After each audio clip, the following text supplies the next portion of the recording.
Assalamualaikum warahmatullahi wabarakatuh.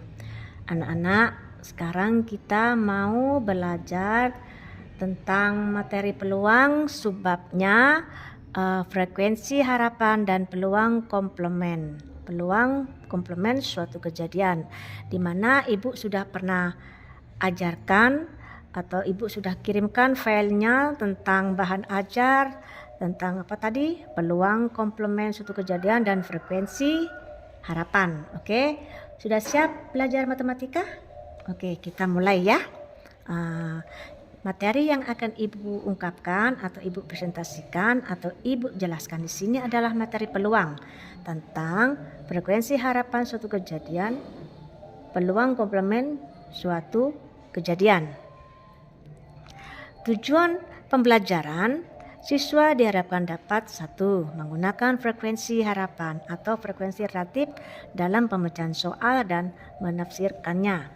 Kedua, menentukan peluang komplement suatu kejadian dan menafsirkannya.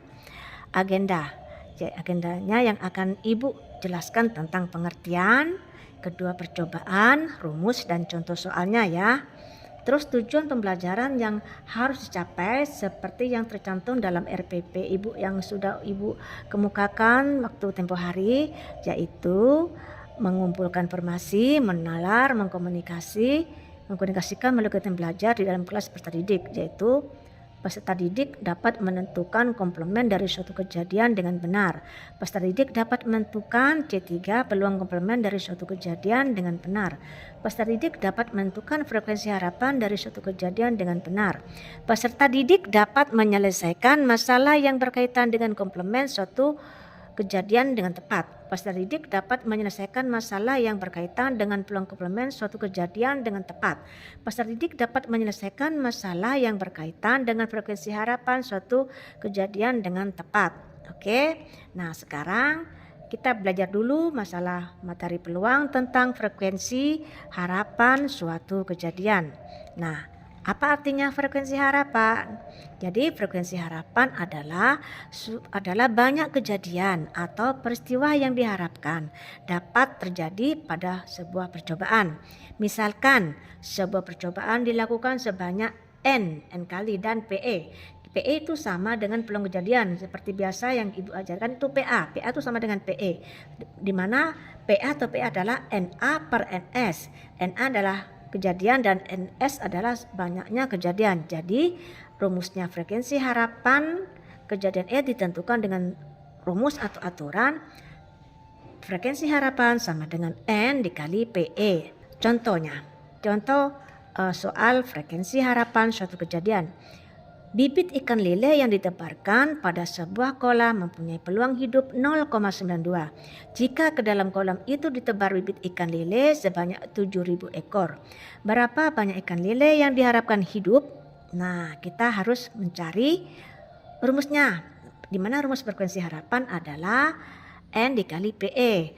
N-nya ada 7.000 dan PA-nya adalah atau PE 0,92. Jadi dikalikan sehingga 7.000 dikali 0,92.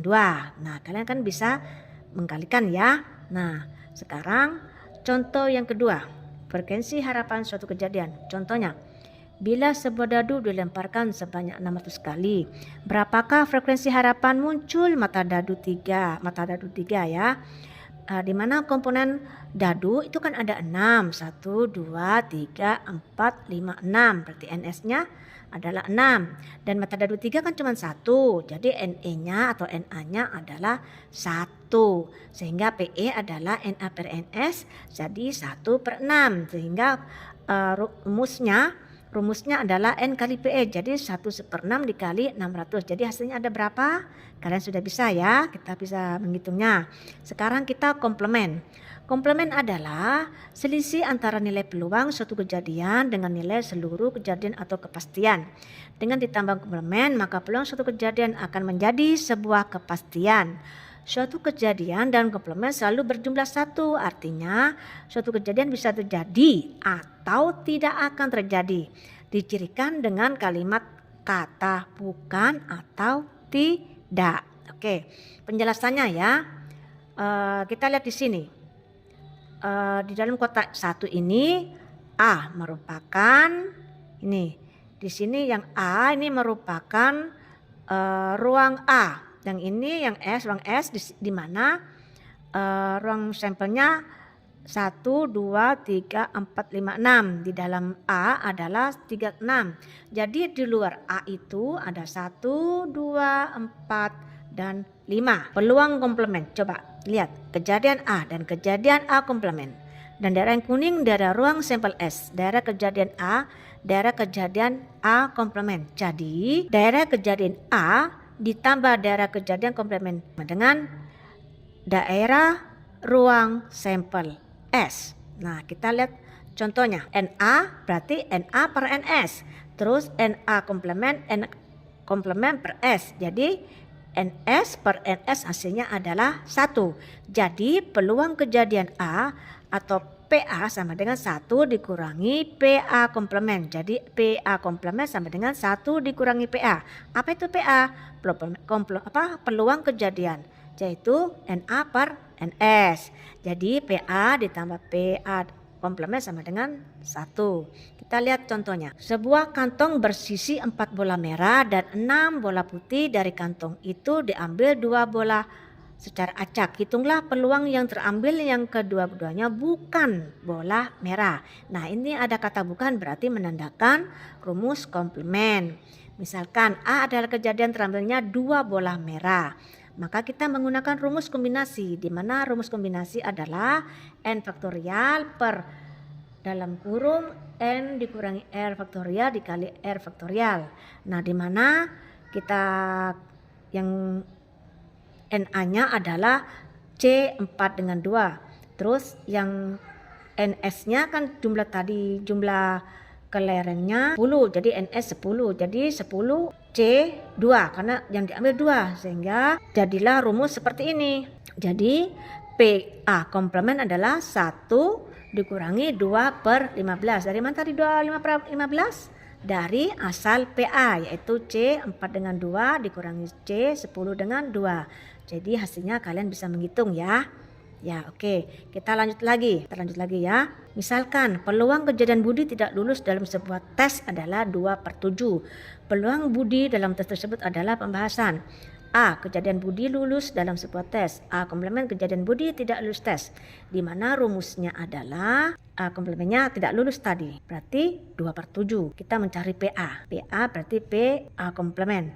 Di sini adalah PA ditambah 2/7 jadi 1. Jadi PA atau peluang kejadian 1 dikurangi 2/7. Kalian sudah mengerti caranya mencarinya karena hampir sama dengan menyamakan dulu penyebutnya, ya kan? Kita lihat lagi contoh yang kedua. Di ruang sampel S ada 1, 2, 3, 4, 5, 6, dan 7. Jika A adalah suatu kejadian pada ruang sampel, maka NA tambah N komplement C sama dengan kita lihat di sini. NS-nya ada berapa tadi? 1, 2, 3, ada 7. Ya, karena NA tambah N dalam komplement sama dengan NS, maka NA tambah N dalam kurung A komplement sama dengan NS. NA tambah N A komplement sama dengan 7. Kita lihat di sini. Nomor 3. Kita lanjut lagi. 2 buah kelereng diambil secara acak dari kantong yang berisi 4 kelereng biru dan 3 kelereng hitam dan 4 kelereng putih. Nah, jadi ada berapa semuanya? Nah, semua di atas percobaan dilakukan setelah mengambil 2 kelereng adalah 4 tambah 3 tambah 4 berarti 11. Jadi 11 kelereng. Sehingga banyak titik sampel dari percobaan ini adalah, kita lihat, berarti NS-nya karena diambil secara acak, otomatis kita menggunakan kombinasi.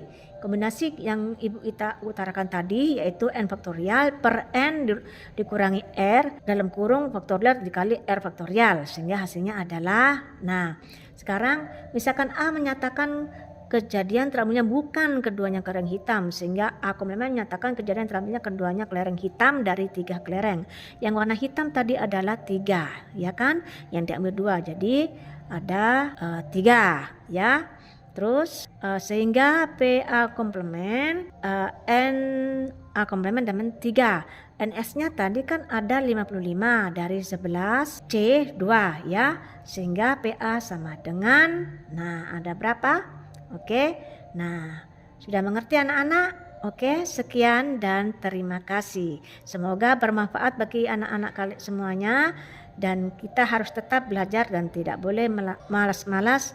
Semoga cita-cita kalian tercapai. Wassalamualaikum warahmatullahi wabarakatuh.